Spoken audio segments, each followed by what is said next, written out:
नमस्कार, मैं हूं मृत्युंजय कुमार झा। शाम के 5:30 बज चुके हैं और कमोडिटी मार्केट पर अगले आधे घंटे तक बड़ी कवरेज जारी है। लेकिन आज की जो बड़ी खबर है और पिछले कुछ दिनों से लगातार हम कवर भी कर रहे हैं, आप देखिए कि देश के कई राज्यों में जो बेमौसम बारिश हुई है उससे रबी फसलों को नुकसान की आशंका जताई जा रही है। अलग अलग तस्वीरें आ रही हैं और ये तस्वीरें किसानों के लिहाज से बहुत चिंता पैदा करने वाली हैं, क्योंकि खड़ी फसल जो फसल अब तैयार हो गई थी उस फसल पर, उस उम्मीद पर इस तरह से पानी फिरना वाकई चिंताजनक है। इसी की हम बात करेंगे और ग्राउंड की पड़ताल करेंगे कि ये नुकसान किस तरह से है और आगे अब इसमें होगा क्या।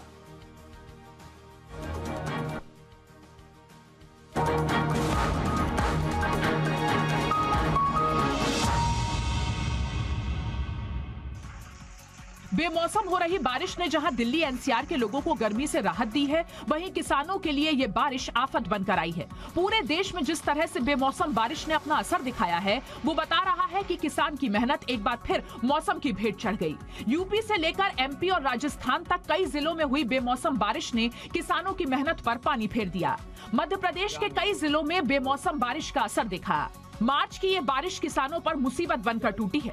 सीएम शिवराज सिंह चौहान ने भी किसानों को भरोसा दिया है कि उनके नुकसान की पूरी भरपाई की जाएगी। मतलब दुर्भाग्यपूर्ण है कि प्रदेश के कुछ जिलों में ओलावृष्टि के कारण फसलों को नुकसान पहुंचा है, लेकिन किसान चिंता ना करें, मैं हूं ना। राजस्थान, हरियाणा और पंजाब में भी किसानों के लिए आसमानी आफत नुकसानदायक साबित हुई है। दिल्ली एनसीआर में सोमवार शाम हुई झमाझम बारिश व ठंडी हवा से अधिकतम तापमान 32 से गिरकर 27 डिग्री तक पहुंच गया है। तो ये हमने आपको रिपोर्ट के जरिए दिखाने की कोशिश की है कि ये नुकसान किस तरह से आगे बढ़ा है। हमारे साथ दो एक्सपर्ट जुड़ रहे हैं इस पर बात करने के लिए। हमारे साथ हैं आर के जैनामनी, जो कि सीनियर साइंटिस्ट हैं आईएमडी के, और सिराज हुसैन साहब हैं, फॉर्मर एग्रीकल्चर सेक्रेटरी हैं। जिगर धर्मसिंह हैं मोतीलाल ओसवाल के, और रवि दियोरा हैं कुंवरजी ग्रुप के। आप सभी का बहुत बहुत स्वागत है। सिराज जी, सबसे पहले आपसे ये सवाल सर कि जिस तरह से बारिश हुई है, आप तो लगातार एग्रीकल्चर मार्केट को कवर कर रहे हैं, क्या आपके हिसाब से नुकसान का आकलन कैसा है सर?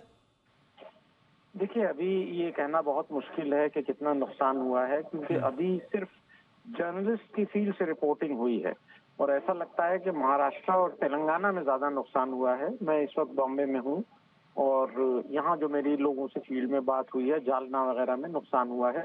और ये हम बहुत करीब से देख चुके हैं मृत्युंजय। जब हम सेक्रेटरी एग्रीकल्चर थे तो 2015 के मार्च में भी यही हुआ था।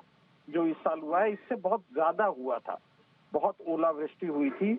और मैं समझता हूँ कि जिन इलाकों में क्रॉप इंश्योरेंस लिया गया है जिन फसलों के लिए, वो किसान शायद उनको इंश्योरेंस का पैसा मिल जाएगा तो किसी हद तक उनकी भरपाई नुकसान की हो जाएगी।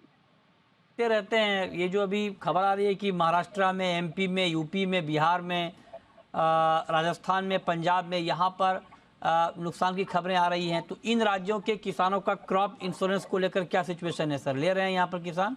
लिया हुआ है उन्होंने? देखिए, पंजाब में तो क्रॉप इंश्योरेंस है नहीं।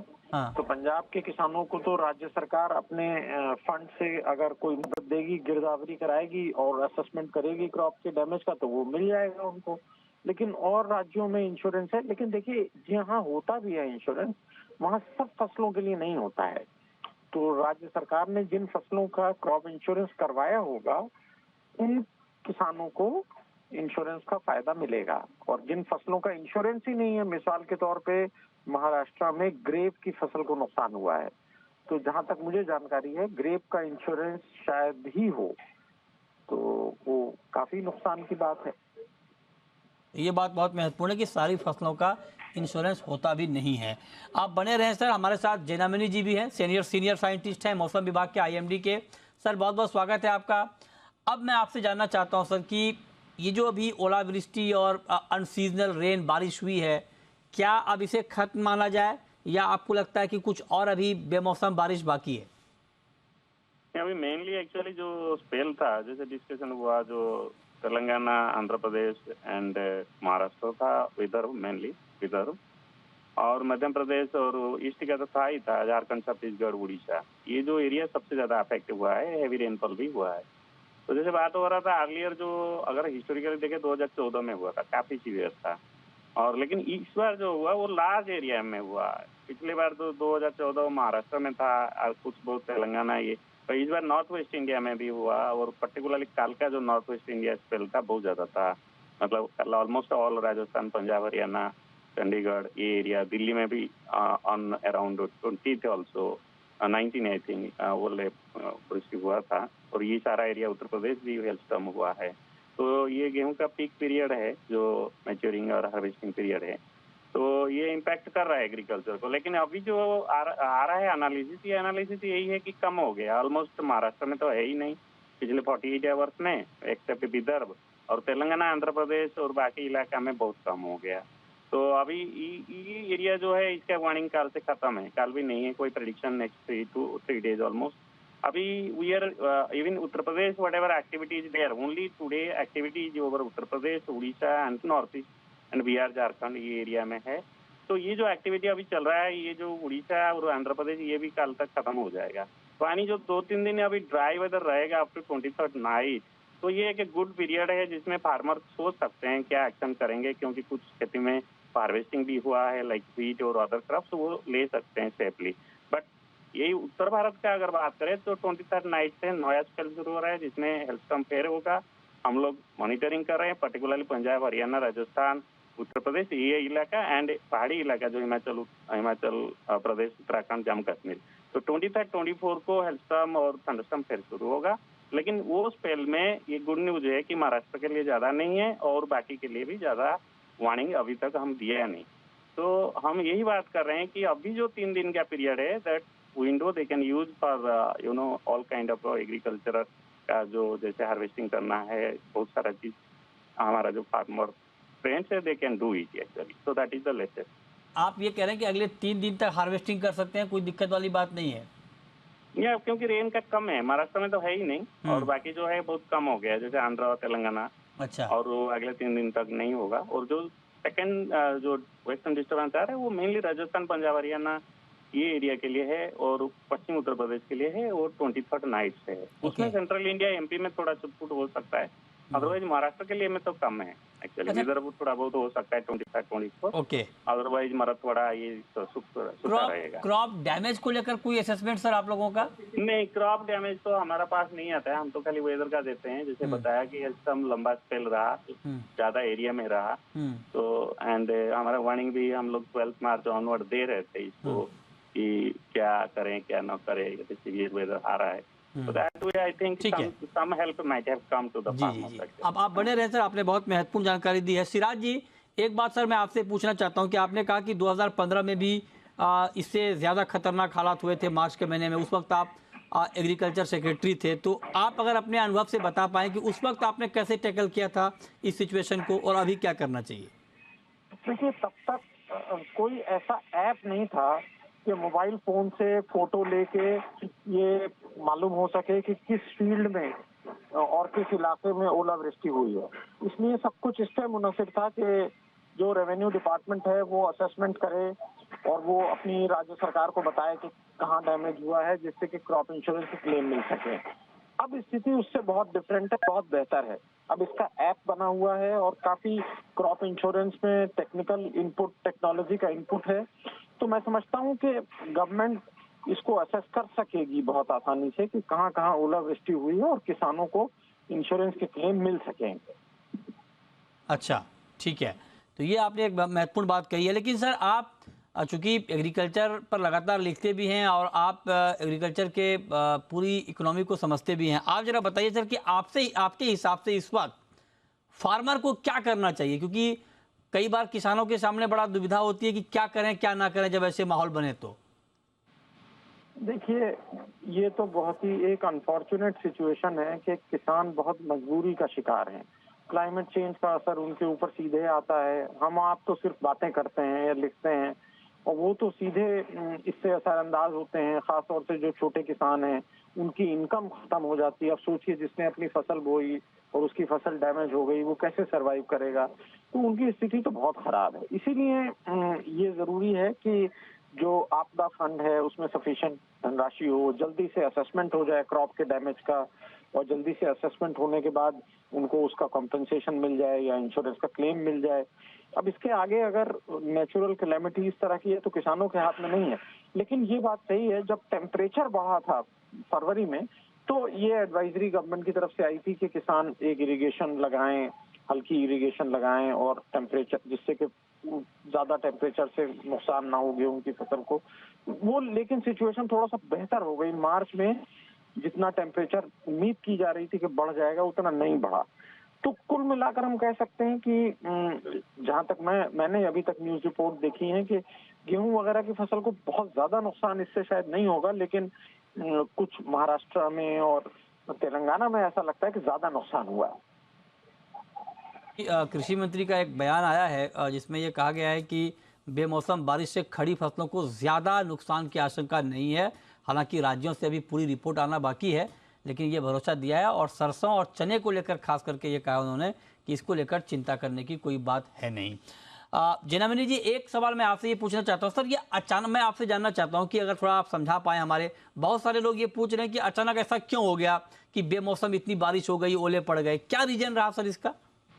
नहीं, वही है, मतलब कभी कभी से जैसे 2014 में हुआ था कि कोई कोई साल में मार्च महीना जैसे ट्रांजिशनल मतलब होता है, मतलब विंटर खत्म है फरवरी और मिड फरवरी और समर शुरू होता है। तो कभी कभी ये हमारा जो मिडिल लैटिट्यूड जो आता है वेस्टर्न डिस्टर्बेंस, पश्चिम विक्षोभ जो आता है अफगानिस्तान ईरान से, उसकी जो ट्रैक है वो जाता है नॉर्मली, वो दिल्ली होके कभी कभी उत्तर प्रदेश होके चला जाता है नॉर्थ ईस्ट। बट इस साल क्या, इस जो last 10 days, these systems, they are coming much to the Arabian Sea. Like sometimes they come to Gujarat, sometimes they even come to मतलब मिडिल लेवल में they are coming up to Nagpur, Bhopal. तो इतना जो हाई एम्पलीट्यूड जो system, जब westerly और jet wind सभी को मालूम होगा, जैसे हम फ्लाइट में जाते हैं तो ऊपर में बहुत स्ट्रांग हवा रहता है, विंड रहता है, तो वो wind has penetrated up to even very very south like Telangana and other area. तो उसमें अपर लेवल में इतना स्ट्रांग विंड होने में तो it create another pattern in the lower level. तो कभी कभी ऐसा होता है। तो बहुत सारा फीचर्स मिलके western disturbance, strong wind at the middle and upper troposphere, lower में जो रहा जैसे फ्रॉम लाइक विदर्भ एरिया है या मध्य प्रदेश एरिया है, वहाँ जो है मॉइस्चर बहुत Arabian sea bay of Bengal से आता था। तो इसलिए आप देखिए ना, 7 दिन 5 दिन क्लाउड रहना, बारिश होना, इट्स नॉट इजी एक्चुअली। तो combination of many system has contributed actually. तो both the sea, bay of Bengal and Arabian sea has a moisture harvestation both central India and including Maharashtra, Telangana, Andhra Pradesh, Odisha, Jharkhand. That is the belt where we get. And western disturbance were very active. So almost 3 western disturbance has come during last 10 days. And at the same time, we get, as I told you, strong jet core wind going at central India or peninsular India. So that gives a whole something like rainfall, extending such a longer period. And almost all area has received. If you leave just Konkan or something like coastal Karnataka or Kerala, right, sir, sharply, almost all area remaining have received. Last question sir, last question कि क्या monsoon को लेकर कुछ नई जानकारी आप देना चाहेंगे? अलिनो की बात बार बार हो रही है, बहुत सारी एजेंसियों ने अलिनो का खतरा जताया है। क्या लगता है, क्या अलिनो का इम्पैक्ट होगा मानसून पे? I think we have repeatedly replied this. Actually, what happened, we have to get it into the, requirement versus what we can do. Actually, the thing is that all these El Nino projections are very premature. The skill is not there. Any prediction coming in February and March, the skill is not there. If you predict El Nino in June, July, it will not be correct actually at this stage. So they have something like up to spring season, it did not give a correct prediction by any model in the globe. So whatever prediction will come in the April, that will be crucial actually. So we are waiting actually. Mid-April we will come out with some forecast actually as usual. Thank you so much mister Jenamani, हमारे साथ जुड़ने के लिए, detail में monsoon के ऊपर बात करने के लिए। बात करते हैं गोल्ड की, और गोल्ड में आप देखिए कि कल जो रिकॉर्ड तेजी आई गोल्ड में, उसके बाद कमजोरी आई है और रिकॉर्ड ऊंचाई से करीब 1200 रुपए गोल्ड के दाम कम हुए हैं। 59,131 ये गोल्ड का ताजा भाव है। 375 रुपए डाउन है, कल 59,400 के ऊपर गया था भाव। तो आप बताइए रवि जी कि आज क्या गोल्ड में कुछ और कमजोरी बढ़ सकती है? आज से फेड की मीटिंग शुरू हो रही है 2 दिन की, कल देर रात फैसला आएगा, क्या करना चाहिए? जरूर से ये वॉलेटिलिटी इसकी है पर्टिकुलर प्राइसेस में काफी अच्छा प्रीमियम आया था। फाइनेंशियल मार्केट की जो वॉलेटिलिटी थी, बैंकिंग सिस्टम को लेके जो न्यूज आ रहे थे, तो ये 2 दिन से मीन्स कल से आज 2 दिन कुछ नेगेटिव न्यूज आए नहीं, तो इस हिसाब से प्राइस में मुनाफा वसूली है। हालांकि मुझे लग रहा है कि फेड की मीटिंग के बाद अगर फेड 25 बेसिस पॉइंट से या उससे कम मीन्स की या स्टेटस को रखे, तो मुझे लग रहा है कि गोल्ड में फिर से उछाल दिख सकता है, क्योंकि ट्रेजरी यील्ड अगर नीचे आई एंड जिस हिसाब से बॉन्ड मार्केट की वॉलेटिलिटी है, सेफ हेवन बाइंग रहेगी। इंट्राडे के लिए मेरा मानना है कि थोड़ा सेलिंग साइड व्यू वहां पे रखना चाहिए।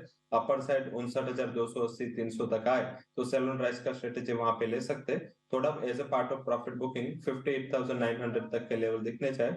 59,500 के स्टॉप लॉस के साथ आप आज सेल कर सकते हैं। अगर शॉर्ट टर्म व्यू है तो मानना है कि इंटरनेशनल मार्केट में जब तक 1950 एंड डोमेस्टिक मार्केट में जब तक 58,500 का लेवल डाउन साइड क्रॉस नहीं होता, कोई भी ट्रेंड में मेजर मंदी नहीं है। ट्रेंड मुझे अभी भी शॉर्ट टर्म का पॉजिटिव लग रहा है।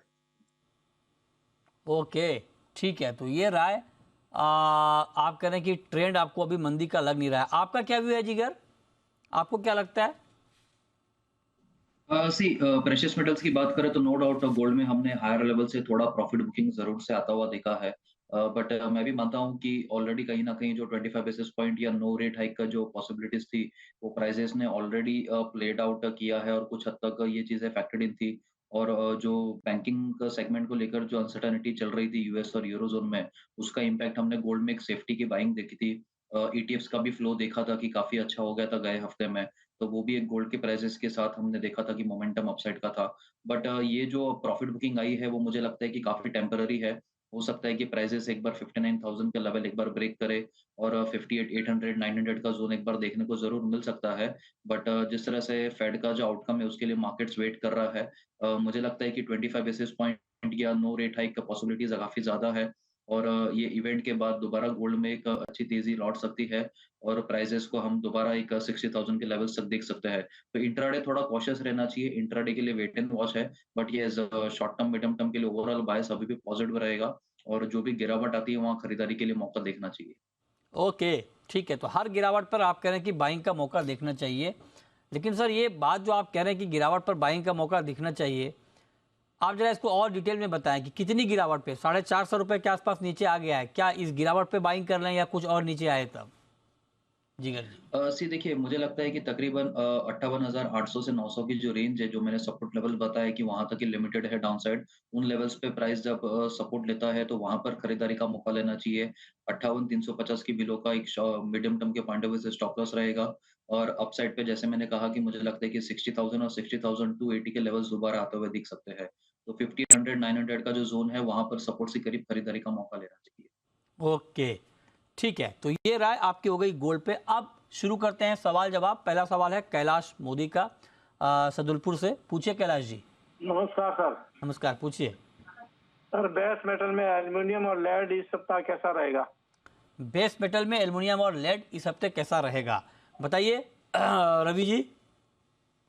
डेफिनेटली मुझे लग रहा है कि थोड़ा शॉर्ट कवरिंग की उम्मीद करनी चाहिए। पर्टिकुलर जो फेड की बैलेंस शीट जो ट्रिम हो रही थी वो एक्सपांड होना चालू हो चुके हैं, मींस के लिक्विडिटी का अच्छा फ्लो है। साथ में चाइना में भी काफी लिक्विडिटी मेजर्स लिए गए, तो मुझे लग रहा है कि थोड़ा सबड्यूड रहेगा। बट फेड की मीटिंग के बाद एक अच्छा उछाल एक्सपेक्टेड बेस मेटल्स में, जहां पे कॉपर लीड करेगा।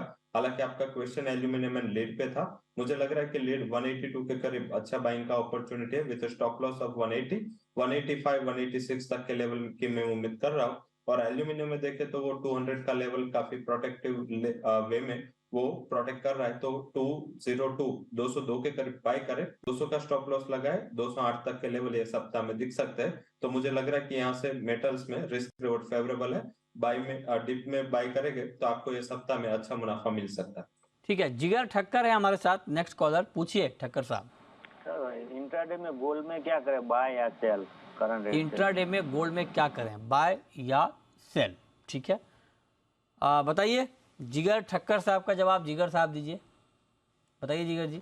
सी देखिए, मुझे लगता है कि जैसे मैंने कहा थोड़ा प्रॉफिट बुकिंग अभी और भी बाकी है और 58 900 800 का जोन एक बार लेवल्स पॉसिबल है। मुझे लगता है कि वहां उन लेवल्स पर आने के लिए एक बार वेट करें, वहां पर खरीदारी का मौका लीजिए।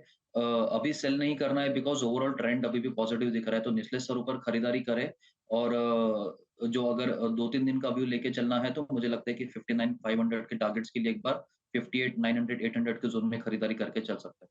ठीक है, आरव हैं नेक्स्ट कॉलर, पूछिए आरव। हाँ जी, नमस्कार सर। नमस्कार, पूछिए। मेरा सर अप्रैल मंथ की नेचुरल गैस पे क्या राय रहेगी जी, खरीदें या बेचें? अप्रैल नेचुरल गैस को बाय करें या बेचें, बताइए रवि जी। ट्रेंड थोड़ा नेगेटिव बना हुआ है। मुझे लग रहा है कि जैसे ही आगे सिनेरियो बनेगा, अभी भी कोई रिस्पाइट के चांसेस नहीं दिख रहे। सप्लाई काफी ओवर है एंड सीजनैलिटी भी खत्म होने को आई है, तो मुझे लग रहा है कुछ भी उछाल मिले अप्रैल मंथ में। 197, 198 एक सेलिंग का मौका ढूंढे, 210 का स्टॉप लॉस लगा है। मुझे लग रहा है कि ये फ्यूचर आपको 182 तक के लेवल देख सकता है। तो वहां पे जो एनर्जी कॉम्प्लेक्स में गिरावट अक्रॉस द ग्लोब आई है, तो मुझे लग रहा है कि वहां पे और सप्लाई की भी एक काफी ओवर सप्लाई की सिचुएशन वहां पे बनी हुई है, तो प्राइसेस में और गिरावट बढ़ सकती है। ठीक है, प्रमोद हैं नेक्स्ट कॉलर, पूछिए प्रमोद जी। नमस्कार। नमस्कार, पूछिए। सर ये अपने कल है ना, एक धनिया के अंदर रिपोर्ट आपने दी थी, मतलब वंदना जी ने दी थी, तो उन्होंने मंदी का बताया था, नहीं सॉरी तेजी का बताया था। तो कल आज सुबह आ गई मंदी। अब मनोज जी ने अभी 11:30 बजे बताया था कि तेजी आएगी, नहीं हाँ तेजी आएगी अभी 3:30 बजे, सॉरी आपके कार्यक्रम में। तो अभी करेक्ट थोड़ा कुछ बताइए, धनिया में तेजी या मंदी क्या है? धनिया में तेजी या मंदी, मार्केट करीब करीब 0.25% गिरकर बंद हुआ है। कुछ कहना चाहेंगे जिगर आप? सी देखिए, मैं फंडामेंटली तो एग्री कम देखता हूँ, बट जिस तरह से आज करेक्शन आया है, मुझे लगता है कि ये थोड़ा करेक्शन और भी बाकी है। तकरीबन 6870, 6800 तक का लेवल्स धनिया में और भी आता हुआ दिख सकता है। वहां पर प्राइसेस एक बार सपोर्ट लेगा और फिर वहां से पुल बैक लगता है। साथ ही में हम देखेंगे कि अपसाइड पे 7400 का लेवल ये काफी क्रूशल है। इन लेवल्स के ऊपर जब हमें अच्छा ब्रेकआउट मिलता है तो मुझे लगता है कि वहां से दोबारा तेजी रेज्यूम हो सकती है और उसके बाद 7100 से 7200 के लेवल्स दिख सकते हैं।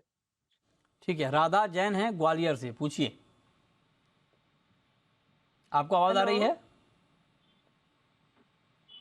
लगता है संपर्क नहीं हो पा। राधा, आपको आवाज आ रही है? जी आ रही है। पूछिए पूछिए। सर ये पूछना था कि इंटरडे में सिल्वर किस रेट पर खरीदें? इंट्राडे में सिल्वर किस रेट पर खरीदें, तो रवि जी बताइए। बिल्कुल, अगर आज के लिए ट्रेड लेना हो तो किस भाव पर चांदी में बाइंग ठीक रहेगी?